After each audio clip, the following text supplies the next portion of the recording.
The first speaker to give us the first talk on the subject is our own elder Dr. Maxwell Opoku-Afari. Elder Dr. Maxwell Opoku-Afari is currently the first deputy governor of the Central Bank, or the BOG, the Bank of Ghana. Elder Afari has worked in the Central Bank for so many years and left for the IMF, where he was a divisional chief in the IMF for a very long time before coming back to Ghana to continue the good work that the Lord asked him to start. Today, Dr. Afari is a member of our church, worships with PIWC Atomic, and we have this great resource to lead us on this topic. And he is going to talk to the topic, building a career or a profession on godly values, principles, and ethical standard. Beloved, with much joy, shall we welcome our own elder, Dr. Maxwell Opoku-Afari. Prof, for your keynote address, which touched on so many things that I had in mind to talk about. And thanks a lot for the opportunity to be one of the speakers for the first ever conference of the Pent Banking and Finance Guild. And greetings to everyone watching us on PentTv and all social media handles.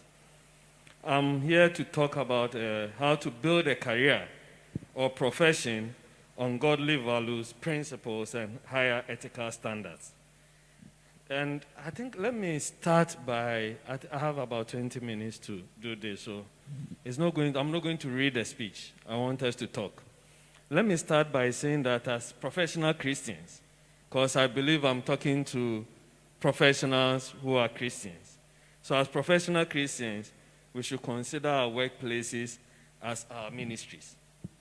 It is a ministry just like serving in a ministry in the church. Our workplaces are our ministries. And our biggest objective in that workplace is to make a difference. So wherever you find yourself, whatever you find yourself doing, see that as first your ministry, and second, you are there to make a difference. And the first point of making a difference is through our lives. I'm talking to us as professionals. The first point of making a difference is through our lives at our workplaces. And as Christian professionals, our biggest currency, that's anything that you have to offer at all, the biggest one, is your credibility. Without your credibility, you cannot make a difference. So I think it's important that if we don't pick anything at all from this 20 minutes, let's pick the point that your biggest currency. In Ghana, we have different denominations of the currencies. The highest one is the 200. So as a Christian, and the 200 is the most valuable. So as a Christian, your biggest currency you have to make a difference anywhere at the workplace is your credibility. If you do not have any credibility, as part of building your professional career, you will not be able to make a difference. And credibility is one thing that the current work environment lacks. You see a lot of professionals in the work environment. One thing that lacks strongly is credibility. And it is only through when we build credibility as Christians or Christian professionals, then through that credibility, we'll be able to use our godly values to shape our principles. And it is those principles that will help us to attain the highest standard of ethical standards, or the highest level of ethical standards. So if you do not have credibility, you cannot use your godly values to shape your principles at the workplace, to build your career. And if you are not able to do that, and you will not be able to maintain the highest level of ethical standards, you will not get a platform to make a difference. And if you do not get a platform to make a difference, then what is your use as a Christian professional at the workplace, where God has positioned you as a ministry that has been given to you by God to make a difference? And so that's the basic principle or the foundation I wanted to build, on which we're going to talk about so many other things as Christian professionals, as we all pick up and build our careers in our various respective fields, in the banking sector, in the finance sector, cutting across every field. This is important. We should remember that credibility is your biggest currency. The next thing I want to mention is that whatever role you find yourself playing, remember that at that level, you will have an influence. You don't need to be at the top to have an influence. Wherever you find yourself, you should start having an influence and be making a difference. Because God is ordering our steps as we build our professional career. And so we should demonstrate these godly values at each level. You cannot say that I want to wait when I get the biggest platform. Then I want to let my godly values, the fruits of the Spirit, show in the way I work. No. It has to be second nature to you at every level. Begin to have an influence. Begin to set yourself apart. And I'm going to talk about how we do that. God cares more about how we work than where we work. How you work is more important to Him than where you work. And I think that is very important. And how we work is what builds us up as stewards of excellence. It's the how. God appreciates excellence. And I think that is something that I cannot overemphasize at anywhere, especially in the Christian forum. God appreciates excellence. And I will explain why. First, if you want to be able to have an influence, you need to strive hard to pursue excellence. I'm talking to Christian professionals, but my first fundamental point I want to make is not about any other thing but to pursue excellence. If you want to be able to make an impact, and if you want to be able to make a difference, let's start by pursuing excellence. I can tell you that as a Christian at the workplace, you may have the favor of God with you. It will carry you to so many places. But what will keep you there and what will help you to make an impact is your character. And the character has so many things that feed it. Excellence is one of them. And then the godly values, the principles, the ethical standards all go into building that character. So it is not only the favor of God that you need. You need the favor of God as a basic requirement, as a fundamental principle. But you need to have built a godly character to be able to sustain and make a difference. And I'm speaking from experience. And I'm speaking from what I see and observe and what I've found myself in and seen how a lot of us have missed an opportunity to make a difference where God has positioned us. Making a FaceTime call to Mr. My apologies. I'm not sure I understand. So what we need to do, I said that building excellence is important, and the favor of God will take you to a place. But when you get there, it is the character, godly character that you've built that will keep you there and that will help you to be able to make an impact and be able to influence decisions and policies.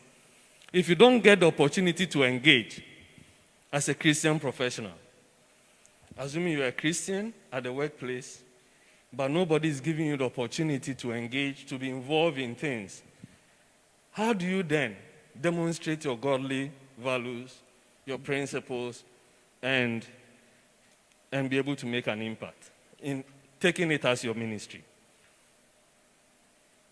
And the question I want to ask here is, we're talking about excellence. Let me use the medical profession. Assuming something happens here right now and someone needs an urgent medical attention, what will you ask? Can someone give me a Christian who is a doctor to come and look after this person? or we want the best person, the best medical professional to come? You see? But what if the best person comes and the person happens to be a Christian? You see, so the first question they will ask is, who is the best here to take care of the person? Assuming it's no other person but the president. And they want a medical attention for the president. Would they say that they want the Christian who is a doctor or a medical professional, or they will say that we want the best for the president? But if you are the best in your area, you've pursued excellence, and they call you to the table to take care of the president, and you demonstrate excellence, and then in taking care of him, your godly values shows, your principles shows, your higher ethical standards shows, and you've combined that with excellence, what kind of impact or influence do you think you are making on that person? Do you think that that engagement with the president will end after that? That is how Christians will make impact in our professions. You see, so that's why I started by talking about building excellence, pursuit of excellence. Because they will not ask, we want a nurse who is a Christian. They want the best. But the best must also be a Christian. This is very fundamental. They want the best. At the workplace, if we say that we want race professionals to put them together to advise on a national race policy, they will not say that let's look for Christians to come. They will say that we want the best in that area. And when you are a Christian and you have pursued excellence and you're on top of your game and you are the go-to person and they call you to be part of the team to shape national policy, then you get a platform to allow your godly values, your principles, the higher ethical standards, to set you apart from the others. That's when you make an impact. That's when you take over. That's when you possess that particular environment. That's what it means to possess the nations. Other than that, you cannot. That's what it means to say that if we want to achieve this medium-term objective of possessing the nations, then we need to build professionals who pursue excellence. And that's why I'm so excited about this conference, because it's important that we establish this fundamental principle, that we need to mentor people, coach Christians, and help them to pursue excellence in their chosen field. They should not be limited by the small area they find themselves. They should push their horizon, try to learn new things. You are a Christian in the banking field. The banking field is changing so fast that digital banking is taking over. Please, brick and mortar is not going to be the way of banking going forward. It's going digital. You are not making any effort to also go digital, trying to understand the concept of digital banking. You are sitting down there. 5 years' time, you are irrelevant. I can tell you, we have a number of applications for digital banking license. 5 years' time, you are irrelevant. The young guys would have taken over. And when they come, they get positions of influence. Because nobody wants to roll out brick and mortar anymore. So then, it's incumbent upon us to push the environment, to push the horizon, try to learn new things, and try to pursue excellence. Make sure that the area you find yourself, you strive to excel and strive to be the go-to person. So when they talk about fintech, electronic payment, digital banking, IFRS 9, they say that in this workplace, who can explain or handle IFRS 9? They should come to you. You should be the go-to person. But that requires work. It requires investment, time, energy, money, to be able to invest in it and prepare. I hope we are. So that, for me, that's the biggest message I brought to this conference. That as Christian professionals, let us work hard to pursue excellence wherever you find ourselves. Once we get that, it opens the door for you. Then on that, you demonstrate the Christian principles and values. So I call that the necessary condition in building your professional career. But it's not sufficient. That's why we are different from the rest. There is necessary condition and then there is sufficient condition. So the necessary is the fundamental. Then we bring our Christian principles to top it up, to make it sufficient. So once we have the necessary condition, then what makes it sufficient are the fruits of the Spirit. And one thing that lacks a lot at the workplace, and not only Ghana, wherever I've been, is having the love for God extend to our colleagues in whatever we do. The love for God. I hope I have social distance so I can remove this, so that I can breathe properly. Having the love for God extend to our colleagues at the workplaces. And this has been packaged so nicely. When you go to the MBA schools and classes, they talk about teamwork.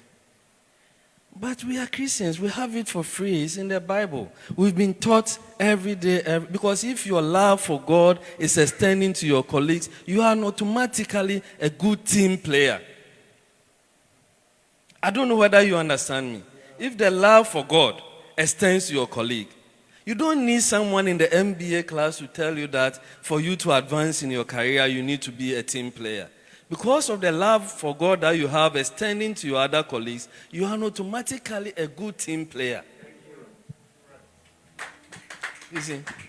And that's very important. That's what we bring to the table to make it a sufficient condition to be successful in our careers. That's what we say that myself and those, we are all accountants. We all understand IFRS 9. But when we want someone to lead a team, we prefer the Osu. That's what sets him apart. Because when the Osu comes to the work, you will see that something is different. Even the way he does the work is different. They won't tell you, but they always want you on their team. So why do you need someone in an MBA class when we sat in the church for 30 years telling you about teamwork when you have it in the Bible that God says that we should love one another? Let that love extend to your colleagues at work. They don't have to be Christians, but let them feel it. The way you treat them, the way you interact with them. They will know, they will tell the difference. It is in Mark chapter 13, verse 30 to 32. It's there. When you read, especially after 31, 32, it tells you how our love for God should extend to other people. And here at the workplace, it should extend to your colleagues. That's what sets you apart.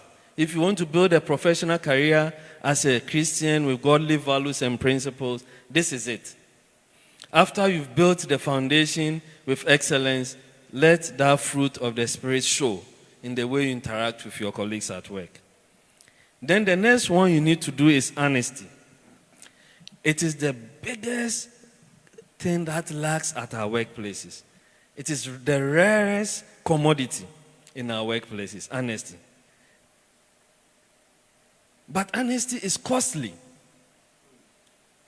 I won't joke about that, and I won't lie about that. It is costly, but here let me tell you, it is only costly in the short run. But in the medium to long run, honesty helps you to build trust and respect, and it begins to yield fruits and benefits. In the short run, you may lose something for being honest. When something is morally wrong, you should find a more collaborative way to say that this is wrong. We cannot do it. There are different ways of saying it. But as a Christian professional, don't shake your position, but find a more collaborative way to bring it across that this is wrong. Be honest. In the meantime, in the short run, people may not want to deal with you. So it will be costly. I will not lie about that. It has cost so many people so many things. But when you look at their life over a period of time, you realize that it has been beneficial. So honesty may cause a short-term challenges, but medium to long-term, honesty is very important. It will be beneficial to you because you will build respect amongst your colleagues and you build trust. And it is trust that you've built that leads you to build credibility. And it is that credibility that we've established that is the highest currency that you have as a Christian at the workplace.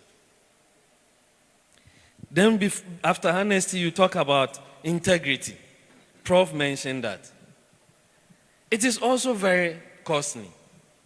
In fact, if you look at those two commodities, honesty and integrity, that was what was lacking in the most recent financial crisis or banking sector cleanup that happened, was led by the Bank of Ghana. If you see what I saw and you look at what happened, then you ask yourself, if we profess that we are Christians, how come these things happen? Honesty was lacking, integrity was lacking, and it was lacking among professionals who profess to be Christians. You are useless if you are the most intelligent expert in financial analysis, and they say that, oh, as for Kwejo, he's the best accountant you can have, but you cannot trust him. That but negates everything. That's what I meant by excellence is necessary condition, but not sufficient. Oh, Kojo is the best you can have, but it's very difficult to work with. It negates it. Nobody wants to be in your team. Kojo is the best you can have, but he's very quick-tempered. He's too aggressive. You don't need that as a Christian. So that's why the fruit of the Spirit must show in there. But what, I'm just concluding now, what has helped me, and then what most people, especially the young ones coming, refuse to see, is how you build this credibility. Because the credibility is character. Because you cannot be credible if it's not your character. So how you build this credibility is how you build this godly character. And you can find that from Romans chapter 5, verses 3 to 4. It says that not only that, but we rejoice in our suffering, knowing that suffering produces what? Endurance. And endurance produces what? Character. And character produces what? Hope. Christ in you, the hope of glory. Now, here, suffering here is spending time, energy to build excellence, to invest in your career. It is painful. It is costly because it can cost you money, it can cost you time, it can delay certain things you've planned. But that is what is going to build endurance. Because as a Christian professional, you must look at having a sustainable career.